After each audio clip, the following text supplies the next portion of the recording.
Hi, hello, welcome to a spell a day. We're covering a spell every single day from the 5e PHB plus 3. The plus 3 are homebrew spells.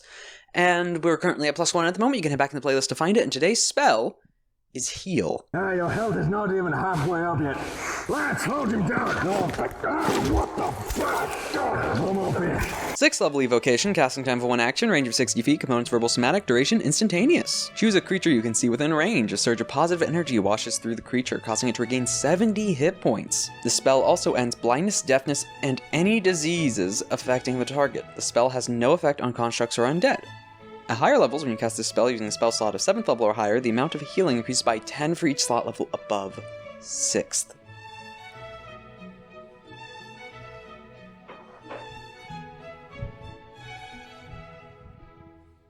It's a lot of healing. So, as with some of the other spells, anything that's a flat number that we've brought up previously is usually really good. Even in the case of something like Guardian of Faith, it's still decent to not have to roll, because there's no chance of a lowest option. It's always going to be the same thing, most of the time, depending the spell. And with Heal, that is 70 flat hit points. Talk about Disintegrate with a 40 flat damage, but come on, just 70 flat health in exchange for a 6th level spell. Compared to Upcasting Cure Wounds, Healing Word, that's a better trade. 60 feet as well, no material component. An Upcasted Cure Wounds would still be touch. Healing-wise, it's already good.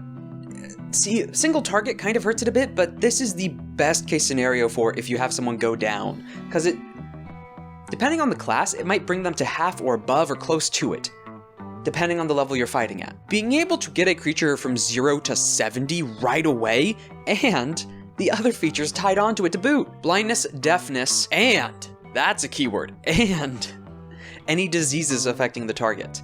That's an and. That's not an or. That's not a, oh, you healed them 70 hit points already, now pick one of these to get rid of. It also just blanket gets rid of those. Now I'm trying to think if there's any other spells or monsters or abilities that add blindness, or is it only the blindness spell? Untapped potential right there. One downside, doesn't work on constructs or undead, but it's not going to be in the hands of people casting it on those targets anyway. That's namely to stop, I don't know, villains hitting one of their big bads. It's still going to affect fiends, celestials, but it's one of those quirks of, oh, that kind of makes sense without adding a stipulation in the stat block of undead or construct specifically. It's easier to just put that tag in the spell. Upcasting for an additional flat 10? Alright. It's already so good at its base value that its upcast isn't the best, but just a flat 10 added on? Go ahead. That's more than just a d8 from Cure Wounds, and that has to be rolled. 6th level is easily worthy of this spell. 70 plus, gah. 8 out of 10, due to its single target nature, but the fact it's at range as well. And it's that situation, if you have a character at 0, instantly bringing them up, but also it gets rid of all those debilitating effects, if they're under those. That's the cherry on top. It's 8 out of 10.